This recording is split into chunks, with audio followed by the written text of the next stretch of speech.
what to expect for this week crypto market outlook. Should we see more downwards or is the bottom in? And of course, on the 1st of December, finally quantitative tightening or QT finally ended. Okay, that is what the Federal Reserve have mentioned, that it will end QT and most likely to transition to QE, which is quantitative easing.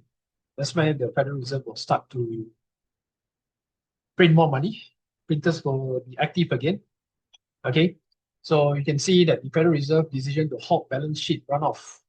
Okay, all right. So here we can see central bank ended QT.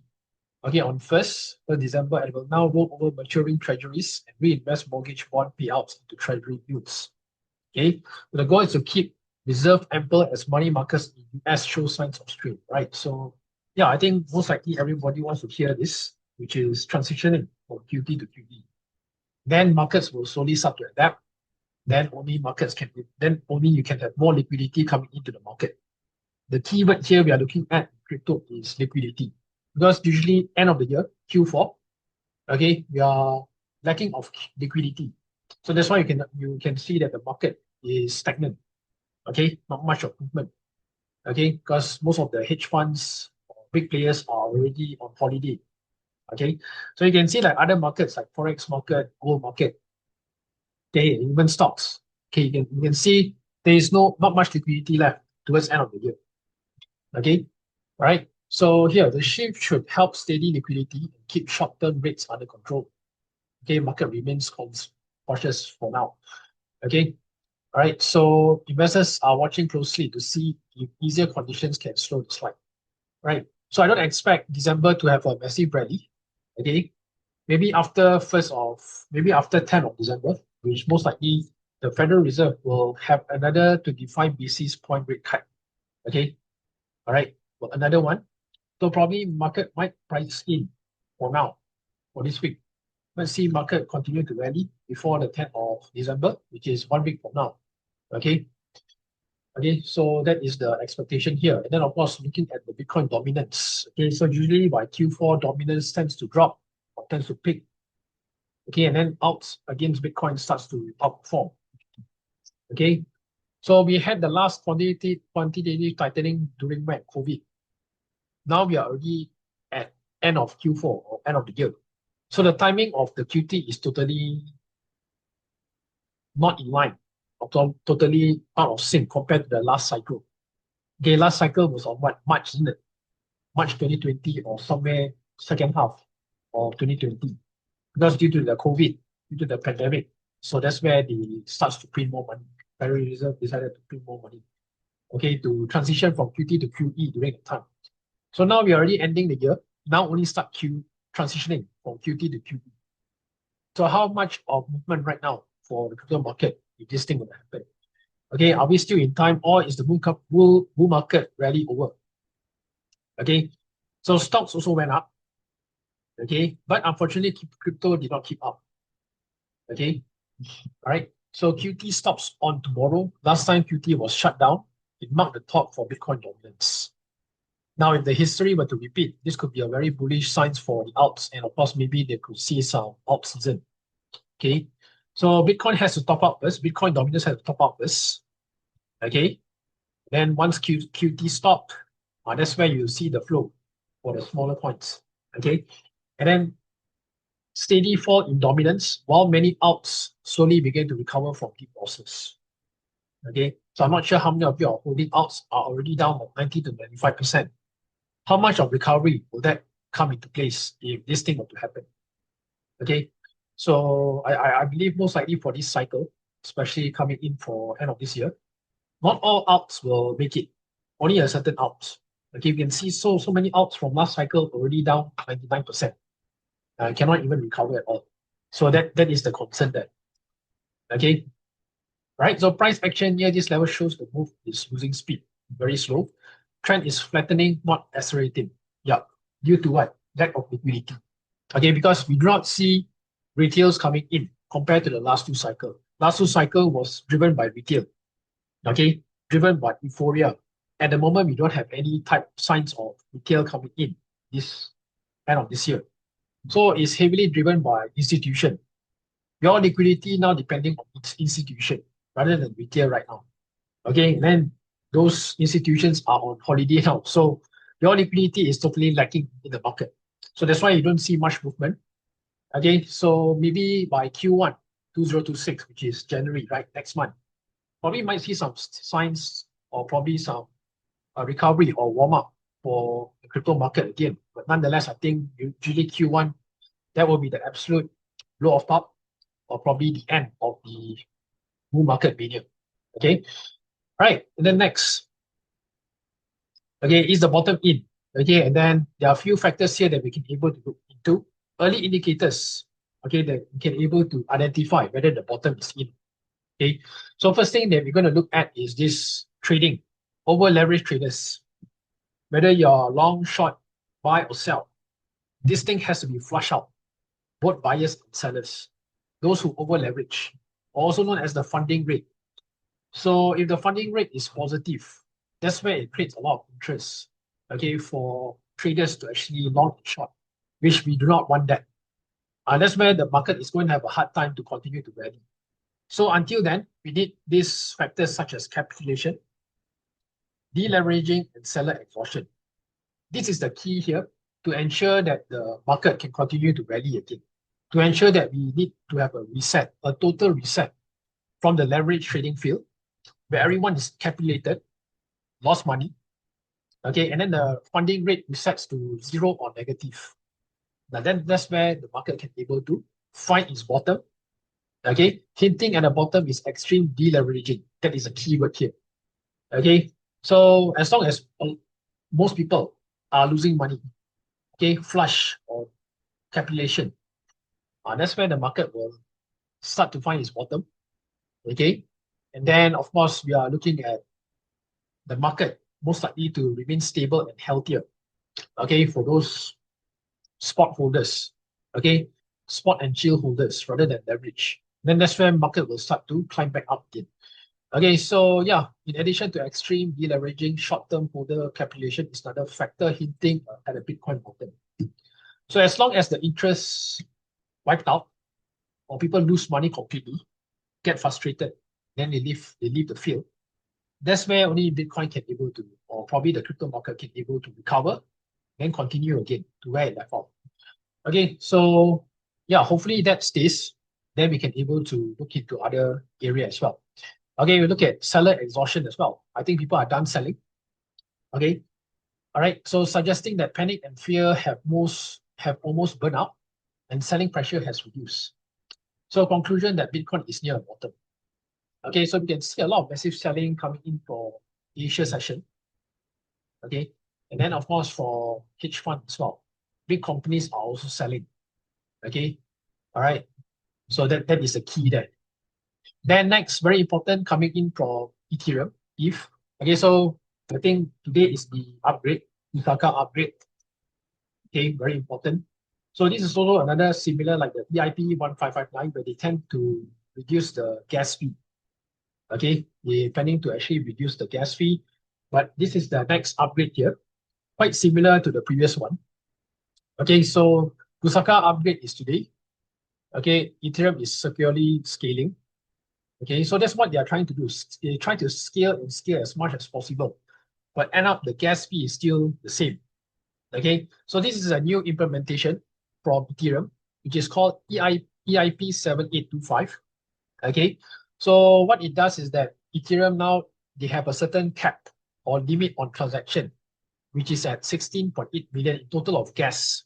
So above 16.8, most likely they will put on hold rather than taking in more, okay, which also cause another congestion. Okay, all right, so now if you look here, the network can process up to 8 times more data at once. Okay, and it does this without slowing block creation or causing extra congestion. So the keyword here is what? Slowing block creation or causing extra congestion. So currently what you are seeing now on Ethereum, when you see the gas price or the GWI goes high, higher or spike, that's where the issue is. People are paying premium for a transaction, okay, or even for sending from point A to point B. Okay, so the team that runs Ethereum-based services have been told to update their software, test the changes on test networks, and others as well. So if you're holding Ethereum on your wallet, okay, or in the exchange, I don't think so. You don't have to do anything for now. So you just need to leave it in the exchange, okay, if you have Ethereum there.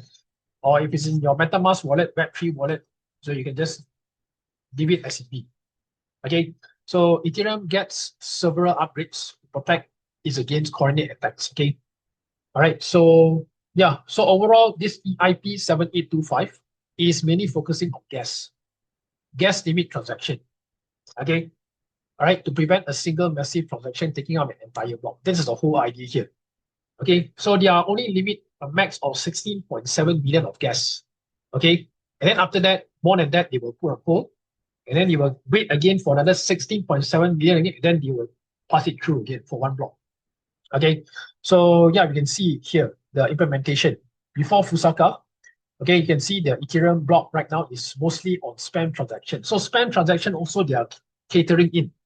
So after the Fusaka upgrade, okay, you can see what's happening now. Okay, whatever spam transaction is happening, they will compile.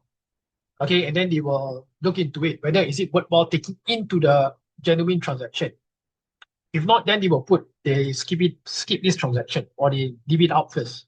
Only the most important transaction they will cater for the 16.7 million gas limit. So that's how it works. Okay. So yeah, I think usually after every upgrade, most likely price might increase. Okay, we can see the last time when they did the EIP-1559, okay, Ethereum starts to rally, or you see some spike movement or bullish momentum for Ethereum as well. Okay, so this is the latest development. Then moving on next. Okay, so how many of you guys are actually still holding your alts? Okay, or probably still yet to take profits or even taking out your capital? So this is a key decision here. Okay, a very important key decision here on your altcoin position. Okay, because we already end of the year. Okay, so for this to happen right now, are we going to wait for the alt season? Because we don't know when is the alt season, and it may not come as well. Okay, so yeah, so this is the thing here. This guy reduced his position, altcoin position. Okay, eyeing an actual bottom in a few weeks. So what we can see, all these alts, okay, alts versus the USD chart, especially all those memes, okay, they are not doing really that well. Okay, some of the charts also look horrible. Okay, just a channel down with no immediate support level of significance. Okay, if you the whole tokens like Cardano, Polkadot, Aviv, or 𝗧𝗶𝗺𝗀 from last cycle, if you are still holding now, you can see the difference. What has happened? No chance of recovery. Okay, sentiment is bearish. Okay, low conviction. Okay, you look at the project as well, or the technicals, totally out, totally bearish. You can see there's no point of return for this type of alts. Okay, all right. So if Bitcoin doesn't make a significant move up until mid-December, okay, like we suspect, then alts could be the continued victim of domestic violence, which means alts will continue to bleed, will continue to lose value against BTC. Okay, and then furthermore, alts against USD do bleed for the next 2 weeks before BTC finds its bottom. That's the thing here. Should we see the dominance starts to peak, then we start to see some movement. Okay, the liquidity is the most important thing. Okay, so many are expecting markets to pump 1st of December. Why? It's because of QT ending. So if you look at the past historical data, every time when QT ends, usually that's where alts will rally, or the market starts to be bullish again. But I believe the timing of this QT is totally different compared to the last QT ending, which is on 2020. Okay, 2020 was, I think it's somewhere around Q2 or Q3. Now we're only getting this at Q4, already ending. And some more is the end of the 4-year cycle for BTC and the crypto market. Okay, so that could be another concern. All right, so yeah, you can see Bitcoin does not look strong. Okay, it rejected from the megaphone after breakdown, which is another technical trend channel, and then hasn't made a very good recovery since. Yeah, which is very true, because usually the month of November, December, crypto market tend to be bullish. But unfortunately, we look at last month, November. Okay, October, November, bearish. Okay, then now heading to December, we are not sure whether can Bitcoin continue to rally or should we see another relief rally and then we are heading down again. Okay, so if we are going to see all-time high soon, the rebound would have been stronger. Maybe in a couple of weeks, it will find its actual bottom and can begin a more optimistic short-term out. Okay, so yeah, again, I think for this cycle is mostly on BTC rather than alts. Okay, so if you are holding almost 100% of your net worth BTC, then I think this cycle you are playing it right. But you have more exposure on alts against Bitcoin, then that's where you'll feel the pinch. Okay, and of course, selecting alts also very important because not all alts will outperform. Okay, compared to the last two cycles. Okay, so this is what's happening. If you are still holding your alts and it's already down 90 to 95%, you might want to go do your homework, check. Okay, do some homework, check all your alts that you are buying or holding. If you have more than 10, 20, 50 coins, that's where you need to do spring cleaning. Okay, because we're already end of the year, you don't want to be a back holder. Okay, because I believe if you are from the last cycle and you have been holding alts from the top all the way down to the bear market, and you know how it feels, right? So definitely, if you have already feel it, then of course this cycle you have to do something different from the last cycle, okay? Which is taking out your initial, which is also taking out some profits along the way, rather than be a back holder again. Okay, so this is the lesson here.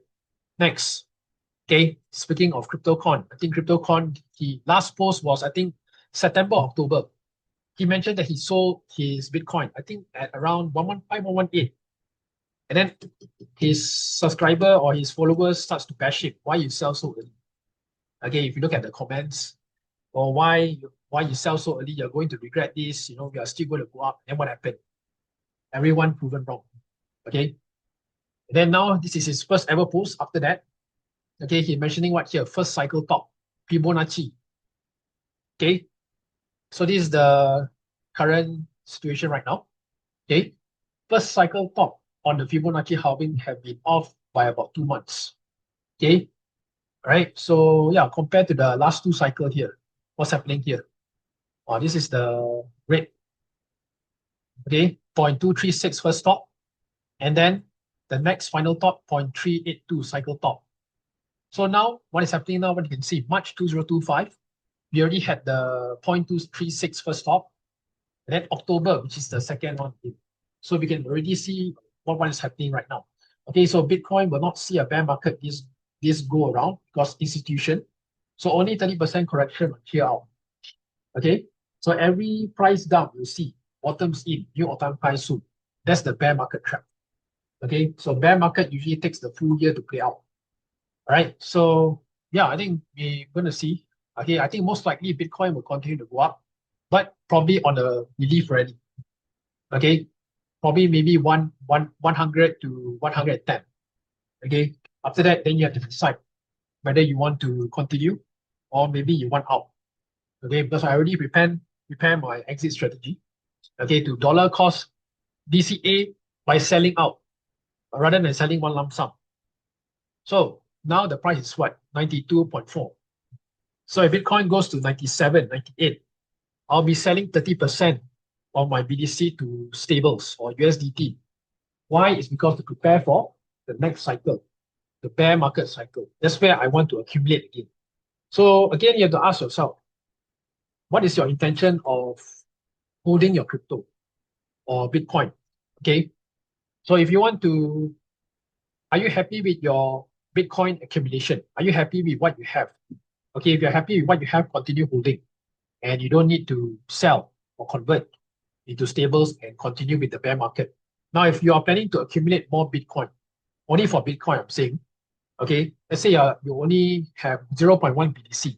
Maybe your target is 0.5 for the next cycle.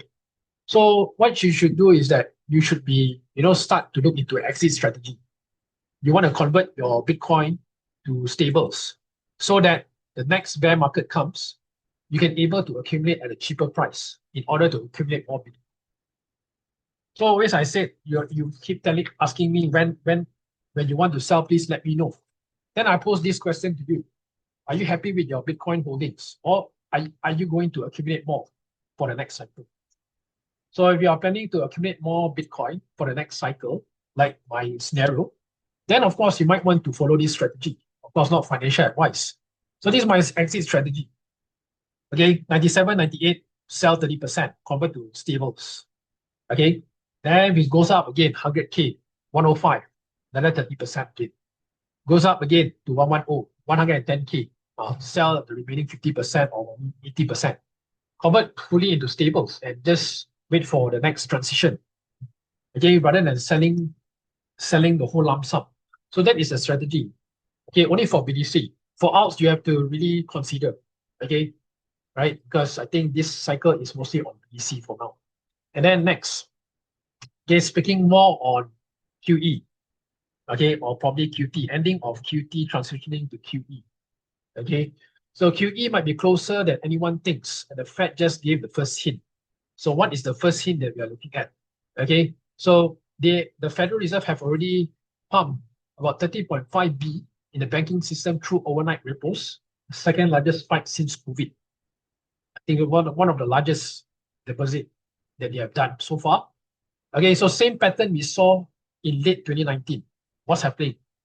The repo spikes, funding stress in small banks, balance sheet pressure, the Federal Reserve stepping in quietly, and then quantitative easing starting shortly after. That is what silent killer is. The most shocking part is this one. QE starting shortly. Okay? All right, and then here we can see people blame the 2020 pandemic for QE, but the liquidity stress began months before it. Okay? Right? So if these repo spikes continue, Fed may be forced to shift to some form of easing by early 2026. So not the massive QE we saw in 2020. Okay? We cannot compare this year versus 2020 because 2020 was COVID. Okay? Was Black Swan. Okay? And then, okay, another area also to look at is a new Federal Reserve chairman will be coming in. Okay? Around, I think it will be May. Okay? Either May or June. All right, I think Trump already have appointed or probably have chosen the candidate to replace Jerome Powell. And then the incoming leadership is more market friendly.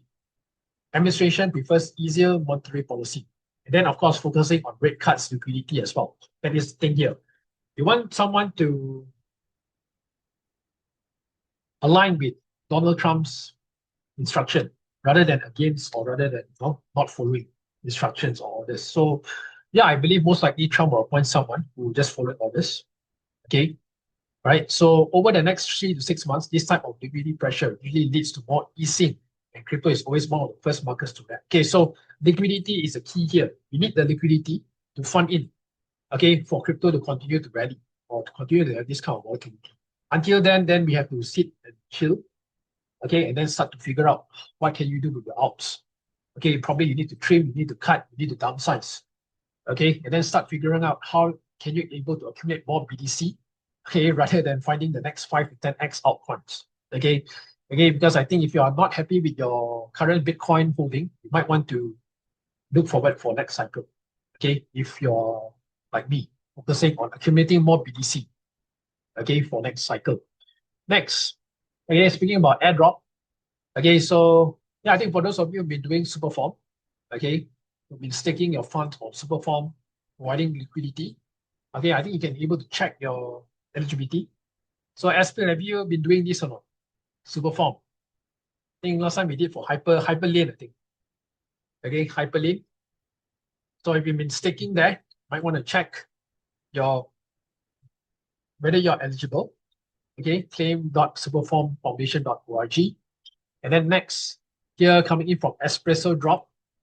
Okay, so registration is on December 22nd. So less than 20 days for the Espresso airdrop registration. Okay, once it opens, you can just connect your wallet. All right. So yeah, I've been doing this airdrop. You might want to go and check it out. Okay. So what, 20 days until the registration opens, 22nd December. Okay. And then next, okay, 𝗧𝗶𝗺𝗀𝘀 airdrop. Okay, this is a testnet that I also recommended for you guys to do. It's an 80 million funding by VC. So people like Young already checked, gotten the base allocation. Okay. And then how about SPL and the rest? Have you been doing? Yeah, SPL, right? So 𝗧𝗶𝗺𝗀𝘀 Foundation, this is a testnet. Okay, so if you've been doing the testnet for 𝗧𝗶𝗺, then most likely you might want to register. Okay, so who is eligible? Testnet participants, Cube holders, community contributor, okay, Twitter affiliates, ecosystem supporters, and then of course your Kaito as well. Okay, so I think most of us got the base allocation. Okay, the very low tier. So I'm not sure how much are they going to reward us as a base tier. Okay, because I think we are just doing the testnet. Okay, for this round. Okay, so this is 𝗧𝗶𝗺. Then next, coming in from Rallies. So Rallies is a layer 2 under Ethereum as well. Okay, and then what happened is that they have already started to airdrop. So for those of you who've been doing the testnet, okay, you might want to check. But again, I think this is also another disappointment. Most of us also gotten not much but peanuts here. And then we have to claim on the Ethereum mainnet, which also costs more than the allocation. Okay, for Rallies. Okay, so Rallies is a layer 2. And usually layer 2 very rarely rewards participants for doing testnet. Okay, so now if you can check under tokenclaim.rallies.com. Okay, check, see whether you've gotten this. So you want to check whether is it more than the Ethereum mainnet fees. If not, no point claiming at all. Okay, all right. And then finally, Ester. So Ester round 3 of drop eligibility checker is now live. So you can be able to check if you've been trading on Ester. Okay, you might want to check. Well, I think the reward pool is getting lesser and lesser as it goes for the next stage. Because a lot of people are trading in that platform compared to other platform. I recommended Pacifica. Okay, and then Lighter also you can forget about it. Okay, so I'm not sure whether Ester you've been doing or not, or Pacifica or whichever. Okay, like Young continue to trade. Trade daily, once a day. Do one buy, one short, one long, one short for each account. So total 2 accounts in order for you to get the points. So that points eventually will convert into airdrop. So that's the game here for this type of derivative trading platform. Okay, you don't trade for profits. Okay, you trade for volume. Trade for the volume eventually will convert into points. And then that points, okay, they will convert it for airdrop. That airdrop will most likely to compensate whatever that you lost, whatever that you burned via trading. Again, you see what you can see those people who are trading hyperliquid. These are all those life-changing stories. Put in $100, 1,000 trade. I think they got about 5-6 figure worth of hyperliquid airdrop. Okay, by just doing buying and selling. One buy, one sell, hedging, and then you leave it on for like 5 minutes, and then that's it. You close both accounts. Okay, so yeah, this is also another one, Ester, right? So there are a lot of this type of platforms. Like right now, we are focusing on Pacifica, still new. So you want to go in when it's new. Okay, go in when it's new, not on season 2, season 3 onwards, because you're going to waste time. Okay, people is too saturated once this thing goes heavy, or once the influencer from Twitter starts to tweet about it or invite you guys to join, you know it is already too late. Like Lighter. Lighter what? Season 2. Okay, too many, too crowded there. Okay, so moving on next. Okay, so you can see coin market cap. BTC at 92.5, Ethereum 3K, Ripple 2.16, Solana 140, very fast recovery. Gainers for today, double zero, there's Sui, up about 13%. Okay, last 7 days, 169 at the moment. Chainlink 14.34. Okay, so most of the coins are still recovering. Look at Celestia now, 61 cents. All-time high was $21. So you can see how much they have already dropped. Cardano, 43. Okay, all these are old coins, old timer. Look at Polkadot, 2.27. From $50 down to 2.27. Okay, Ester, 1.15. Now look at technicals. So if you have any questions, feel free to put in the chat box. Trade later on. Look at dominance first. Okay, so where are we now? Dominance. So we can see here, rejection at the sell zone, right? Here, level here, rejected on the sell zone, creating a lower high compared to previous high. And then now it's just sitting above the middle band. So we need the dominance to drop. Okay, so drop maybe below here, 53.88. That will be the next stop. Okay, for monthly time frame. Look at the weekly now. Okay, so weekly we can see already. Price creating a higher high, higher lows already. It's about to break higher. Then next most likely will be the top here, 61.41. And then if it drops back down, maybe to test back this low here, 57.3. That's for the dominance. So dominance short term is heading higher. What we need is Ethereum now. Ethereum against Bitcoin to perform. What do we see now on monthly time frame? Okay, you can see here descending channel break. So now it needs to maintain now this level here. Okay, should we see this level here, descending channel? Then it could also lead for another massive breakout towards the upside. Okay, key important here is to maintain this level of support. Okay, if not, then we will probably go lower again. We'll retest here 0.02552. Look at weekly descending channel like this. So we really need that breakout for weekly time frame, especially. If you can able to do that, then you might see the middle band next to retest 0.03611. Okay, for the weekly time frame. Daily time frame also we can see descending break. So yeah, it needs to break this top B now, 0.03376. Okay, we can see already it's already bottoming out here. Signs of bottoming out, creating this level of support. So it's like waiting for a huge break for now. Look at BTC now, 92.3. Look at weekly, monthly.